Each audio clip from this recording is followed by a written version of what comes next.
उत्तराखंड में पिछले 36 घंटे से लगातार मूसलाधार बारिश हो रही है। लगातार हो रही बारिश की वजह से तमाम नदियों के साथ ही गंगा का जलस्तर खतरे के निशान के ऊपर जा पहुंचा है।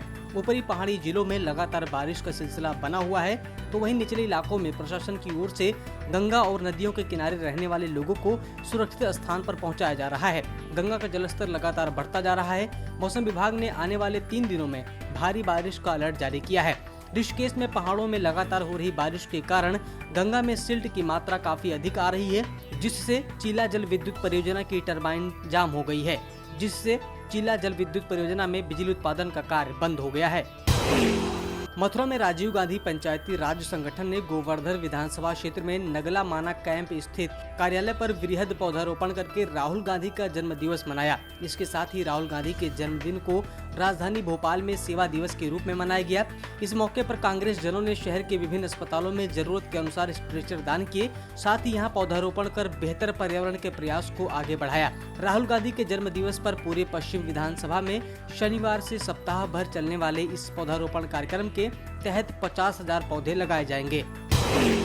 असम में शनिवार आधी रात के बाद 4.2 तीव्रता के भूकंप के झटके महसूस किए गए। जान माल के किसी तरह के नुकसान की खबर नहीं है। पूर्वोत्तर के क्षेत्र में 24 घंटे के दौरान यह भूकंप का चौथा झटका रहा। असम में देर रात 1:07 पर आए भूकंप का केंद्र तेजपुर से 39 किलोमीटर पश्चिम में जमीन से 30 किलोमीटर की गहराई में रहा।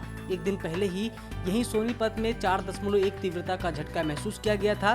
भूकंप का केंद्र तेजपुर से 36 किलोमीटर उत्तर पश्चिम की ओर जमीन से 22 किलोमीटर की गहराई में था। जिंदा जीवाश्म में कही जाने वाली रहस्यमयी मछली कोलियोकांथ डायनासोर के काल से ही धरती पर मौजूद है और ये करीब 100 साल तक जिंदा रह सकती हैं। यही नहीं, इस मछली को गर्भवती होने के बाद बच्चा देने में 5 साल लग जाते हैं। एक ताजा शोध में एक बेहद खूबसूरती मछली के बारे में खुलासा हुआ है। इसे वर्ष 1930 के दशक के पहले तक विलुप्त मान लिया गया था। हालांकि बाद में इसे दक्षिण अफ्रीका के समुद्री तट पर पाया गया। इस अद्भुत मछली के बारे में रहस्य यहीं पर खत्म नहीं हो गया, क्योंकि शोध में पाया गया कि ये रात के समय भ्रमण करने वाली मछली इंसानों के आकार की हो सकती है। नई दिल्ली से कोडरमा के रास्ते रांची जाने वाली राजधानी स्पेशल ट्रेन शनिवार सुबह तड़के हादसे का शिकार होने से बच गई। बताया जा रहा है कि झारखंड के मानपुर कोडरमा सेक्शन पर भूस्खलन और पत्थर गिरने की घटना हुई, जिससे रेलवे ट्रैक बाधित हो गया। जिस समय यह घटना हुई, नई दिल्ली रांची राजधानी एक्सप्रेस वहां से गुजर रही थी। भूस्खलन के बाद बड़े पत्थरों के ट्रैक पर आने से राजधानी स्पेशल का इंजन क्षतिग्रस्त हो गया।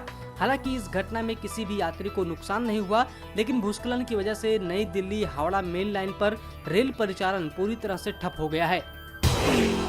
यूपी के हरदोई जिले के हरपालपुर थाना क्षेत्र के नेवादा चौंगवा गांव में शुक्रवार सुबह करीब 100 भेड़ें मरी पाई गईं। पशु चिकित्सा अधिकारी ने एक भेड़ का पोस्टमार्टम किया। पोस्टमार्टम में मौत का कारण दम घुटना बताया गया। मृत भेड़ों को जेसीबी की मदद से गड्ढा खोदकर दफना दिया गया।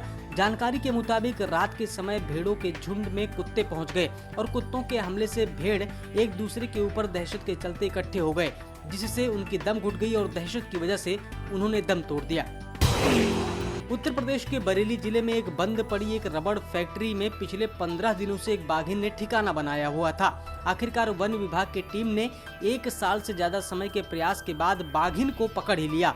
आपको जानकर ताज्जुब होगा, लेकिन इसे पकड़ने में 50 लाख रुपए से ज्यादा का खर्च किया गया।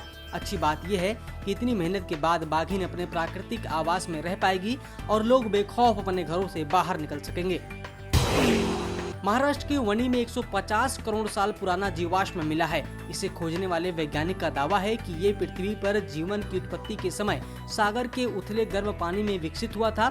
महाराष्ट्र के यवतमाल जिले के वनी में पर्यावरण एवं भूगोल विशेषज्ञ प्रोफेसर सुरेश चोपड़े ने इस प्राचीन जीवाश्म को खोजा है। उनका दावा है कि साइनोबैक्टीरिया सेट्रोमेट्रोलाइट के जीवाश्म हैं। भारत और भूटान ने पर्यावरण के क्षेत्र में सहयोग के लिए एक सहमति पत्र पर हस्ताक्षर किए हैं। केंद्रीय पर्यावरण मंत्री प्रकाश जावड़ेकर ने शुक्रवार को ये जानकारी दी। पर्यावरण मंत्री ने ट्वीट किया कि भारत के भूटान के साथ सहजीवी रिश्ते हैं। दोनों देशों ने एक सहमति पत्र पर हस्ताक्षर किए, जिससे जलवायु परिवर्तन, कचरा प्रबंधन आदि के क्षेत्र में द्विपक्षीय सहयोग के नए रास्ते खुलेंगे।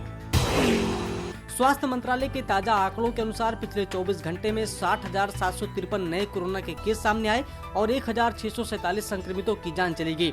बीते दिन 97,743 लोग कोरोना से ठीक भी हुए, यानी कि कल 38,637 एक्टिव केस कम हो गए। इससे पहले गुरुवार को 62,480 नए कोरोना के केस दर्ज किए गए थे।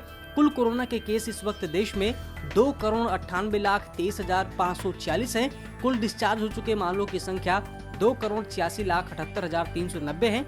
इस वक्त देश में कुल एक्टिव केस 7,60,000 है, जबकि कुल मौत का आंकड़ा 3,85,137 तक पहुंच चुका है। सब्सक्राइब करें पर्यावरण पोस्ट।